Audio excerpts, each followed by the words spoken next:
Yesu nashimwe cyane ntangiye gushimira Imana mu izina rya Yesu Kristo kuri uyu mugoroba mwiza Imana yateguye tutarabaho.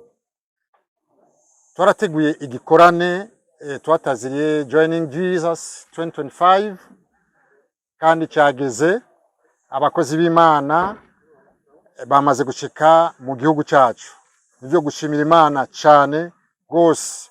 Dufise Dennis Peters niwe murongozi wacu mukuru wa The Rooftop Ministry, tukadufise na Steve turi kumwe ngaha. Yesu nashimwe cyane. Hama dufise abakozi b'Imana, ariyo Bishop John, ariyo Apostle Simon, ariyo Bishop Franco, ariyo Pastor Stanley, n'abandi bapastori bari ngaha n'abadamu babo. Turabashimiye cyane ko mwaje.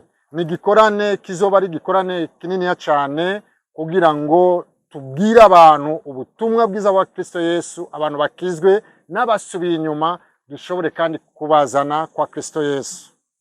Hama rero uko mubibona ni ibintu by'umunezero cyane kandi Imana ibandanya ikorera iki gihugu cyacu. Muri ministere yacu ya The Rooftop Ministry, Imana yatoranyije Uburundi nibikorwa bizobera mu bihugu jana, ariko si hose bazogenda, batanguriye Burundi. Novuga yuko ari ijambo rikuru kandi n'umunezero. Ndashimira Imana cyane kubera Imana yiyumvira cyane ku Burundi. Kuri ivyo Imana ibahezagire mwese kandi turabahaye ikaze cyane. Tuzotangurira itariki 4 i Buganda, itariki 5 izoba ku kibuga c'umupira mu Kinama, kuri zone Kinama. Imana ibahezagire cyane. Murakoze. Okay, let's start again. Good evening everyone. It's great to be here in Burundi. I've been in your wonderful country before and I always love to come back here to be with you. The people are so welcoming and so friendly, so God bless you all. Thank you for having us back here. I've had to leave my family behind to come here. I have one wife, and 3 children, and 4 grandchildren. So it's always hard to leave. It's always hard to leave. But it is great to be here with you. So for part of what we call Joining Jesus 25. Joining Jesus 25. It's already begun in other countries. Already in Zambia. And also in Namibia. And in the next few weeks it'll be happening all over Africa and all over Asia. Biba mu bindi bihugu byose byo muri Afrika. Nearby in Rwanda and in the Congo. No mu Rwanda no muri Congo ababanyi. In Kenya, Uganda. Uganda. And then across into Bangladesh and into Pakistan, all over. No muri Asia, muri Bangladesh no muri Pakistan hose bizoba. God is doing something. Imana iriko irakora ikintu gihambaye. I live in London, England, just outside of London, England. Avuye i London muri mu Bwongereza. And where I live and across Europe, the continent that I come from. Iyo ava hariya nyine muri Europe muri ya kontinent yabo. There's a sense that God is just beginning to stir something. Imana iriko iratanguza ikintu gikomeye cyane. And as I travel across the world, I see that God is beginning to stir something. Imana iriko itanguza ikintu gikomeye cyane. It's time for the church to remember who the church is. Harageze yuko ishengero litangura kumenya ico icarico ishengero. There's one Jesus. Bategeza kumenya ko hariho Yesu umwe. There's one mission. Ko dufise igikorwa kimwe. And there's one church. Hakaba hariho n'ishengero imwe. And Joining Jesus 25 is about awakening the church to remember this is who we are. Joining Jesus event rero ikazoza kwibutsa ishengero ico risigura ishengero. And I'm really looking forward to what might happen in the next few days here in Burundi. Araryoherewe cyane ku bintu bizoba mu misi iza aha mu Burundi. So I need to say this right, in Chibitoki. Yeah, Chibitoki. Bizotangurira mu Chibitoke. Chibitoke. And in Bujumbura. Ama mu nyuma bisozerera i Bujumbura. We pray there'll be many thousands of people gathering. Bariko barasenga kugira abantu benshi bazoze twifatanye nabo. And their hearts and their minds will be open. Ama umutima wiwe n'umutima wabo bizoba And they will sense the great passion that God has for his mission. hama tuzorekura twese urukundo Imana idufitiye hama turekurire ku gikorwa cayo. The Bible tells us Bibiliya iratubwira God so loved the world. Imana yarakunze isi. He doesn't just love it a little bit. Ntiyakunze gatoyi. He so loves it. Yarakunze cyane. He loves it hugely. Yagize urukundo runini cyane. So much that he sent his one and only son. Kushika yaho arungika umwana wiwe w'ikinege. And that's his mission and that's his passion. Niyo rero mission nico gikorwa dufise kandi urukundo. We've come here. Bari ngaha as your servants. Hamwe na mwebwe. We believe that God is doing great things in Burundi. Turizera neza yuko Yesu ariko arakora ikintu gikomeye cyane ngaha mu Burundi. Brother Nestor. Apostle Nestor. Apostle Nestor, absolutely. Apostle Nestor is a great friend. Numugenzi wiwe cyane. And I see God working through him in such powerful ways. Yarabibonye yuko Imana imukoreramwo ibitangaje cyane. And I look at other bishops and pastors here. Nabandi bungere ngaha bari ngaha. And I want to look into your eyes. Ariko arabaraba mu maso. And say, brothers, God is working through you in great ways too. Ababwira yuko Imana iriko irakorera ibintu bikomeye cyane muri mwebwe. It's time for an awakening. Uno numwanya rero wikanguro. And we pray. Turasenga. And we have many people around the world praying. Kandi hariyo nabandi bantu ku isi yose bariko baradusengera. But in these few days, kugira muri ino minsi iza, something could be ignited in Burundi. Ikintu ciza gikomeye cyane kizoboneke kizogaragare ngaha mu Burundi. A flame might be lit. Hari umuriro urashobora kuzokwaka. That the Holy Spirit of God will blow across the flame. Hama mpemu yera azosha kwiragiza uwo muriro hose. And it will spread. Kandi byose bizosha bikwiragira hose. Spread and spread and spread. Bikwiragira bija. As people come to know who Jesus is. Gushika yaho abantu bazomenya Yesu Kristo uwari. Who surrender their lives to him. Twarihebeye imitima yacu kuri we. But then join him in his mission.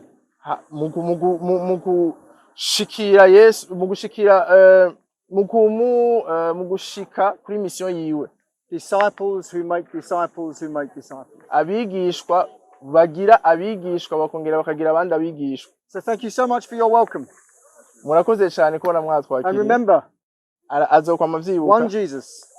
Muzokome mwibuka Yesu umwe. One mission. Igikorwa kimwe. One church. Ishengero. God bless you. Thank you so much. Everybody. Very nice to see you all this evening. Why don't you smile for me? Yeah, smile. Yeah, good. Smile. Come on. You can do it. Members of the press, people in Christian leadership, smile. You can do that. We are glad to be here in Burundi. We're glad to share the good news of Jesus. We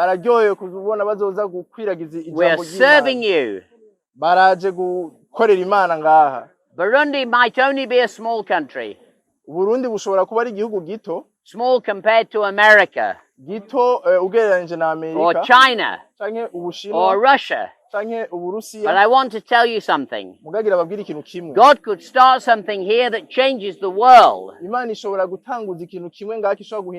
How amazing would that be? That God would speak in this nation. Helping people discover who Jesus is. And encouraging to share Jesus with others.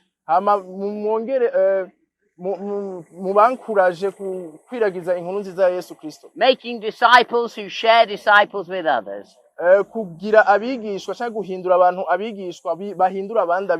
This is an amazing opportunity.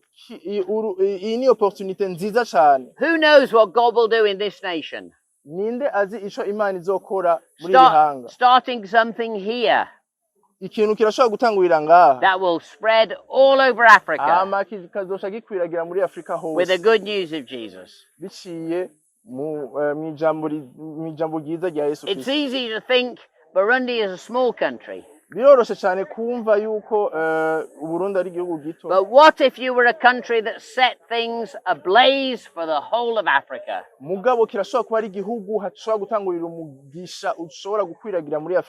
So that's why we're here.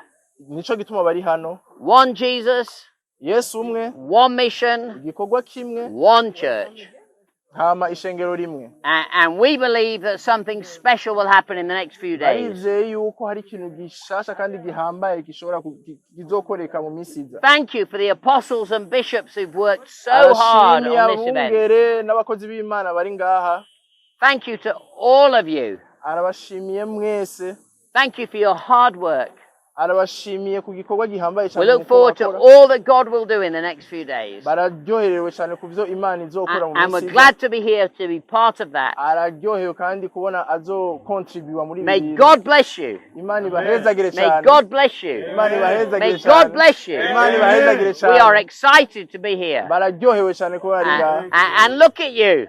Nimwirabe. You may be part of something very, very amazing. Muzoba muri mufeza parti ya ikintu gikomeye cyane Imana ishobora gutanguza ngaha. We pray that that will be true. Kandi turiko turasenga kugira bizobe ukuri. Thank you for coming to meet us at the airport. Murakoze cyane kuba mwaje kutwakira kuri airport. But most important, mugabo igihambaye. Thank you for being part of what God's going to do in this nation. Murakoze kubona muzo kwifatanya natwe ku kintu Imana igiye gukorera. May God bless you. Imana ibahezagire cyane. May God bless you. Imana ibahezagire. May God bless you. Imana ibahezagire cyane. Amen, amen, amen. Amen. Amen. Thank you. Thank you. Thank you. Murakoze cyane.